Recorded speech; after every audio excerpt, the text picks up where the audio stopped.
Now, from the Columbia Basin, your local news source, this is iFIBER 1 News, presented in high definition.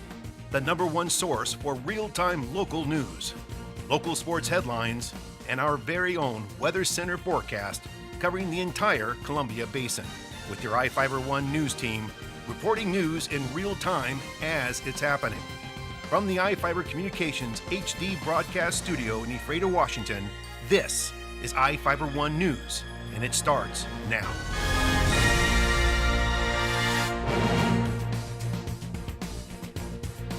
Welcome to iFIBER 1 News. I'm Cody Johnson with news from around the Columbia Basin for Tuesday, March 19th. Tonight we report on an attempt to move the second murder trial of Evan Savoy out of Grant County and how the Grant County PUD is expanding the fiber optic program in Moses Lake. We look at how the State Court of Appeals denied a request to overturn a conviction for a former Ephrata council member, and how state lawmakers are looking to increase the budget shortfall by $300 million. In sports, the NFL owners have started their annual meetings, and former Seahawk Matt Hasselbeck will be playing for a new team this year. Our spotlight story tonight is about a pub crawl through Ephrata. And we have the latest weather forecast for the Columbia Basin from the iFIBER 1 Weather Center. Our top story tonight, a second murder trial for Evan Savoy could be moved out of Grant County. His attorney is asking to move it to Clark County. A hearing is scheduled at 9 a.m. on Friday to determine if the 22-year-old Savoy's second trial should be moved. The Washington State Court of Appeals Division 3 overturned Savoy's conviction for murder in the first degree in October 2011.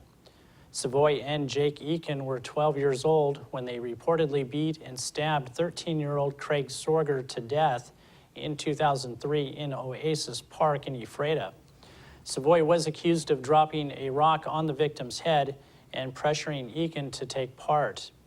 Eakin pleaded guilty to murder in the second degree in April 2005 and was sentenced to 14 years in prison. Savoy was later convicted of murder in the first degree by a jury and sentenced to more than 26 years in prison. The appeals court overturned the conviction because then Grant County Superior Court Judge Ken Jorgensen closed a hearing concerning Sorger family's mental health history to the public. Savoy's attorneys opposed closing the hearing.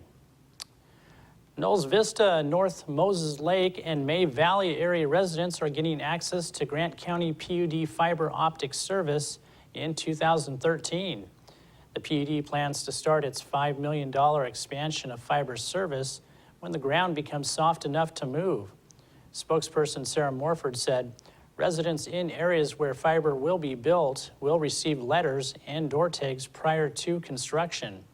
Crews keep neighborhoods informed of potential impacts as they arise. The project is part of a $26.2 million project which started in 1999, aimed at having the service available to 80% of homes and 95% of businesses by 2015. People wanting to connect to fiber service need to find an internet service provider to utilize the fiber optic network. An appeals court upheld the conviction of a former Ephrata City Council member who molested his granddaughters. The Washington State Court of Appeals rejected Jack Jones's arguments about the instructions given to the jury and claims his attorney didn't get an expert witness to explain the false memory defense. The case against Jones involved two cousins who spent the summer at their grandparents' Ephrata home. Both victims described several incidents when Jones touched them inappropriately, including on trips and during baths. Jones was convicted of 2 counts of rape of a child in the first degree after a second trial. The Soap Lake Fire Department responded to the high school gymnasium on Monday evening to deal with a faulty sprinkler system. Soap Lake Fire Chief Dan Shields said quite a bit of water flowed from the overhead sprinkler over the course of about 10 minutes before it was shut off.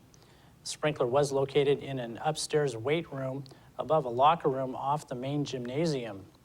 Shields declined to comment on the extent of the water damage, but said it was determined the sprinkler was broken by accident and without malicious intent. The Wharton Food Pantry is aiming to raise as many donations as possible as part of the Feinstein Foundation Challenge. For the 16th consecutive year, the foundation is giving $1 million to participating nonprofit hunger-fighting agencies nationwide. The Feinstein Foundation has pledged to match a minimum of $250 and a maximum of $35,000 of the community's donations during this time. People wishing to take part in Wharton's fundraising effort can make a donation to the Wharton Food Pantry at any U.S. bank or mail a check payable to the Wharton Food Pantry to P.O. Box 67, Wharton, Washington, 98857. Donations of food or money can also be dropped off at the Wharton Food Pantry each Tuesday from 3 to 4 p.m. The funds will be used to purchase food for community members in need, provide additional refrigeration for food storage, buy backpacks filled with weekend food for school children, and make computer and printer upgrades for better record keeping, according to the food pantry organizers. Each of the people you see here have warrants for their arrest and are wanted by various law enforcement agencies. If you see any of these people, the DOC asks that you not attempt to detain or apprehend them, but to call police. You can also call the Department of Corrections at 509-764-6180 during the day, or 509-762-1160 after 5 p.m. We'll be right back after these messages with the latest from the iFIBER 1 Weather Center, and we have sports and more news on the way.